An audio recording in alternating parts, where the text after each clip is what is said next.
આજ તો આખી રાત સુરતના રેલવે સ્ટેશનમાં રહેવાનો ચેલેન્જ લઈ લીધો અને બની કાંક નો બનવાની ઘટના.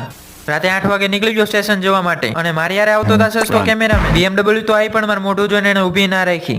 પણ કહેવાય છે કે નોકરી છોકરી ઓર ગાડી કે પીછે કભી નહીં ભાગના ચાહીએ, કેમ કે એક જાય તો બીજી મળી જાય. કાઉન્સમાં BMW.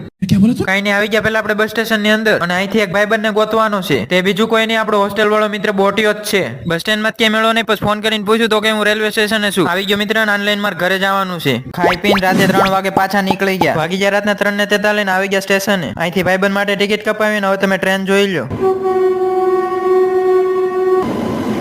સુરતના રેલવે સ્ટેશનમાં તો પહેલી વાર આવ્યો ને અડધી રાત તો આપણે રીલ્સ ઉતારવામાં જ કાઢી નાખી. થોડી વાર આમથી આમ રખડીને ટાઈમ પાસ કર્યો તો ટ્રેનનો પાઇપ તૂટી ગયો.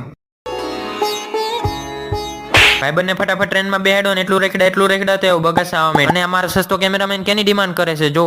થોડા પીવી છે. છોડા નહીં મળે.